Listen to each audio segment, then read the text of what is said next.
उम्मीद है आप सब खैरियत से होंगे। आज मैं आपको बताऊंगी कपिंग थेरेपी के बारे में, जिसको हम हिजामा भी कहते हैं। तो ये ओरिजिनेट हुआ था हमारे पास चाइना में, और अब ये ईस्टर्न कंट्रीज़ में भी बहुत यूज़ किया जाता है। होता क्या है कि ये बेसिकली सक्शन थेरेपी होती है। इससे हम जो अपनी ब्लड फ्लो है उसको हीलिंग प्रोवाइड करते हैं, उसकी सर्कुलेशन को इम्प्रूव करते हैं, और हम जो न्यू सेल्स की फॉर्मेशन इस प्रोसेस के थ्रू करते हैं।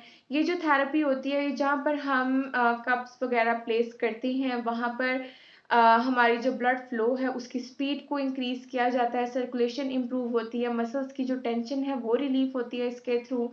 और हमारे पास जो न्यू कनेक्टिव टिश्यूज़ हैं या जो ब्लड के सेल्स डैमेज हो चुके होते हैं उनको रिपेयर किया जाता है। हमारे पास न्यू टिश्यूज़ की फॉर्मेशंस होती हैं और न्यू ब्लड वेसल्स इस प्रोसेस के थ्रू या इस थेरेपी के थ्रू जो है वो प्रोड्यूस होते हैं। ये तो हो गया एक ओवरव्यू। जो हमारे पास हिजामा है, जिसको हम कपिंग थेरेपी कहते हैं, ये हमारे पास वेरियस डिजीजेस को ट्रीट करता है। पेशेंट्स हम आगे आपको वीडियो में बताएंगे कि ऐसी कौन कौन से डिसऑर्डर्स है जो हमारे इसको जिसकी वजह से हम जो ये थेरेपी परफॉर्म करवाते हैं, ताकि पेशेंट जो है वो ठीक हो सके। अब हम बात करते हैं what are the types of cupping therapy. तो दो तरह से हम इसको यूज़ करते हैं। हमारे पास एक ड्राई थेरेपी होती है और एक वेट थेरेपी होती है। ड्राई थेरेपी में हम जस्ट सक्शन परफॉर्म करवाते हैं बाय यूजिंग अ कप, और जो वेट थेरेपी होती है हम उसमें सक्शन के साथ साथ अपनी जो मेडिसिनल ब्लीडिंग हो रही होती है उसको भी कंट्रोल करते हैं। यूजुअली हम पहले अगर बात करें तो जो कपिंग थेरेपी है उसमें हम एक कोई भी फ्लेमेबल चीज़ यूज़ करते हैं, लाइक अल्कोहल या हर्ब्स वगैरह का, ताकि वैक्यूम क्रिएट हो।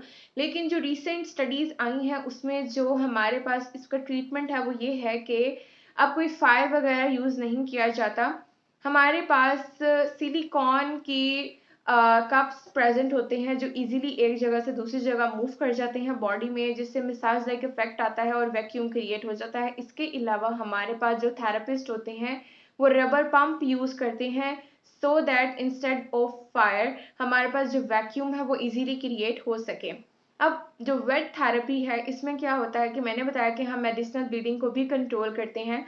तो होता क्या है कि एक थेरेपिस्ट है, उसने एक कप प्लेस किया किसी भी पार्ट ऑफ द बॉडी पर जहाँ पर आप लोग थेरेपी परफॉर्म करना चाह रहे हैं। तो वैक्यूम क्रिएट हुआ। जैसे ही वैक्यूम क्रिएट हुआ उसने कप उठाया और अपने स्कैल्पल की मदद से वहाँ पर कुछ कट्स वगैरह बनाए, ताकि आपके जो ब्लड है वो निकले, और फिर उसने अगेन कप प्लेस किया और जो ब्लड है वो उसमें कलेक्ट हो गया।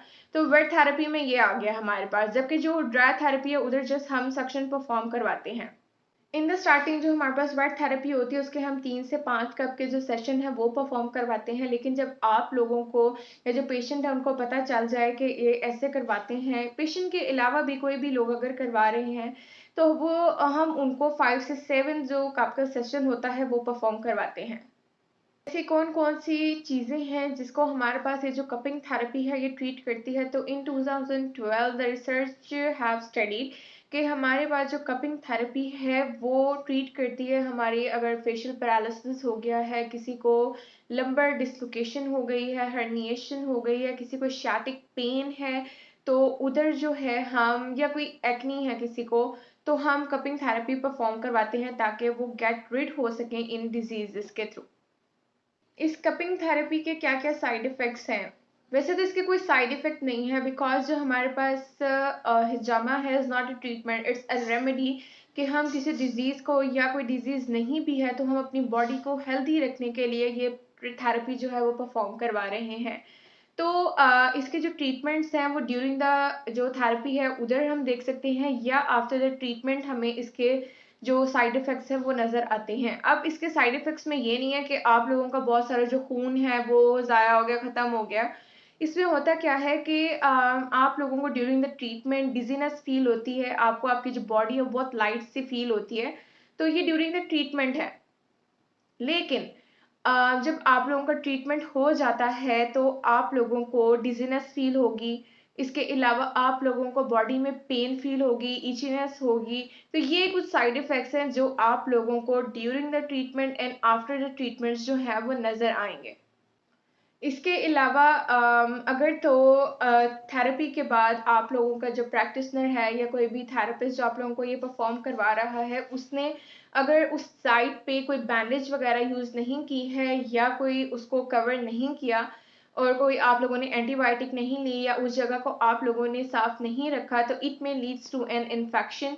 आप लोगों को इन्फेक्शन हो सकता है, उसका रिस्क बढ़ सकता है, आप लोगों की जो स्किन है उसमें स्कैर फॉर्मेशन हो सकती है, आप लोगों को हीमोटोमा हो सकता है अगर तो आप लोग जो हैं उस जगह को साफ नहीं रखते हैं। और जब एक दफ़ा थेरेपी परफॉर्म हो गई है तो विद इन द 10 डेज आप लोगों की जो स्किन है वो नॉर्मल रूटीन में आ जाती है, जैसा नॉर्मली थी, तो वो 10 डेज के अंदर अंदर जो है वो आप लोगों की जो स्किन है वो नॉर्मल में आ जाती है। कौन कौन से ऐसे लोग हैं जिनको जो कपिंग थेरेपी है वो रिकमेंड नहीं की जाती है, तो चिल्ड्रंस आ जाते हैं जिनकी जो उम्र है वो 4 साल से कम है, तो उनको कपिंग थेरेपी रिकमेंड नहीं की जाती है। अगर उनको कोई मतलब डिजीज़ है उसको ट्रीट करने के लिए आप लोग थेरेपी परफॉर्म नहीं करवा सकते हैं, और उससे जो ऊपर के हैं आप उनको थेरेपी इजीली परफॉर्म करवाएं। प्रेग्नेंट जो पीपल होते हैं उनको भी अलाउड नहीं है कि वो लोग इसको परफॉर्म करें, या वो वुमेन्स जो कि मेंस्ट्रुएशंस में हैं वो भी कपिंग थेरेपी परफॉर्म नहीं करवा सकती। इसके अलावा जो सीनियर्स होते हैं जो उनको भी रिकमेंड नहीं की जाती, क्योंकि उनकी जो एज है ना वो बढ़ रही होती है, तो उनकी जो स्किन है वो फ्रेजाइल होना शुरू हो जाती है, तो इस वजह से हम उनको भी कपिंग थेरेपी जो है वो रिकमेंड नहीं करते हैं। बहुत सारे ऐसे लोग होते हैं जो खून को पतला करने की भी मेडिसिन ले रहे होते हैं, तो ऐसे लोगों को भी चाहिए कि वो लोग कपिंग थेरेपी जो है वो ना करवाएं। अगर कोई सनबर्न पेशेंट है या किसी को कोई वाउंड है, कोई स्किन अल्सर है, कोई डिजीज़ है, कोई भी इंटरनल ऑर्गन का डिसऑर्डर है, तो उनको भी कपिंग थेरेपी रिकमेंड नहीं की जाती है, क्योंकि ये वेरियस अदर डिजीज़ की तरफ ले जाता है पेशेंट को। ब्रिटिश कपिंग सोसाइटी का कहना है कि हमारे पास जो कपिंग थेरेपी होती है वो वेरियस डिजीजेस को ट्रीट करता है, जिसमें हमारे पास ब्लड प्रेशर आ जाता है, एंजाइटी, डिप्रेशन, वारिकोज वेन के पेशेंट्स जो होते हैं, फर्टिलिटी या किसी को गायनोलॉजिकल डिसऑर्डर है, गायनोकोलॉजिकल डिसऑर्डर है, उनको भी हम ये देते हैं ताकि उनको ट्रीट कर सकें। इसके अलावा हमारे पास रिमोटाइड अर्थराइटिस, ऐसे पेशेंट्स को भी कपिंग थेरेपी रिकमेंड की जाती है ताकि वो उस डिजीज़ को ट्रीट कर सकें, पेन को ख़त्म कर सकें।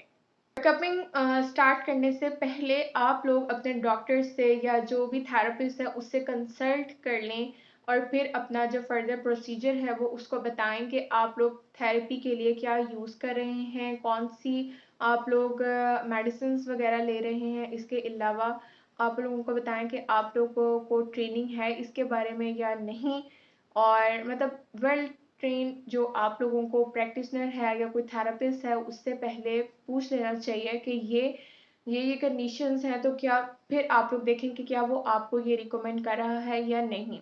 तो वीडियो को एंड करने से पहले मैं ये बता दूं कि जो हमारे पास कपिंग थेरेपी होती है वो बहुत सारी डिजीजेस को ट्रीट करता है।